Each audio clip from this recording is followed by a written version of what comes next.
അയ്യോ! ഭയങ്കര കഷ്ടം തന്നെ കേട്ടോ. ദൈവത്തിന് ദേഹാസ്വാസ്ഥ്യമത്രേ. ശബരിമല അയ്യപ്പന്റെ സ്വർണം കട്ടുകൊണ്ട് പോയതിനു ശേഷം തൂക്കിയെടുത്ത് ജയിലിലിട്ട ദൈവത്തിന്റെ പ്രതിപുരുഷനായിട്ടുള്ള വ്യക്തിക്ക് ജയിലിൽ കിടന്ന് ജസ്റ്റ് ഒന്ന് കൊതുകടി ഉണ്ടപ്പോഴത്തേക്കും ദേഹാസ്വാസ്ഥ്യം ഉണ്ടായത്രേ. സ്വാഭാവികം.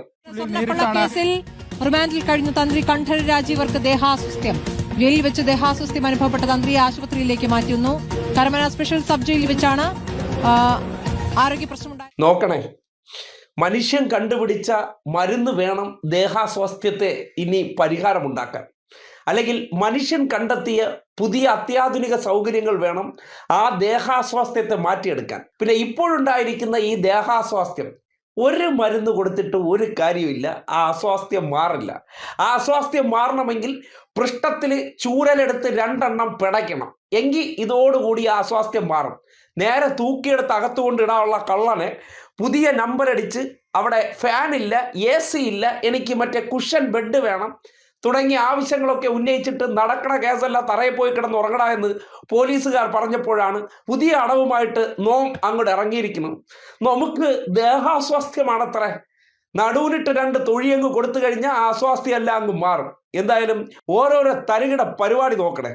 ഇവരൊക്കെയാണ് വലിയ ആരാധനാ പുരുഷന്മാർ. അറവച്ച കള്ളനെ കൈയോടെ പിടിക്കപ്പെട്ടപ്പോൾ ഇപ്പോൾ പല നമ്പരും ഇറക്കും. എങ്ങനെയെങ്കിലും ഇതിൽ നിന്ന് ഊരിപ്പോണമല്ലോ, സഹതാപം ഉണ്ടാക്കണമല്ലോ, തിരുമേനിയിൽ വലിയ പ്രശ്നങ്ങൾ ഉണ്ടാകണമെന്ന് അഭിനയിക്കണമല്ലോ.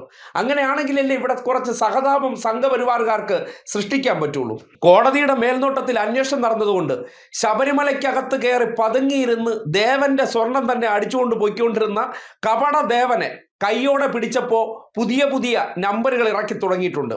ഇതൊന്നും ഒരു കാരണവശാലും മൈൻഡ് ചെയ്യേണ്ട കാര്യമില്ല. ഒരു ട്രിപ്പും കൊടുത്തിട്ട് തൂക്കിയെടുത്ത് സെല്ലിക്കൊണ്ടിടണം. കാര്യം ഇനി ചോദ്യം ചെയ്യലിനൊക്കെ ചെന്ന് ഹാജരായി കഴിഞ്ഞാൽ ഞാൻ ഇത്രയും കാലം ചെയ്ത പ്രവർത്തനങ്ങൾ മുഴുവൻ വെളിയിലേക്ക് വരാൻ പോകുന്നു.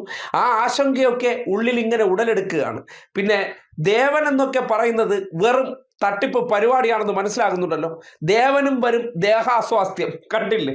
സാധാരണഗതിയിൽ ഈ ദേവന്മാരെന്ന് പറഞ്ഞാൽ ഈ നാട്ടിലെ വിശ്വാസികൾക്ക് ആയുരാരോഗ്യ സൗഖ്യം കൊടുത്തുകൊണ്ടിരുന്ന വ്യക്തിയാണ്.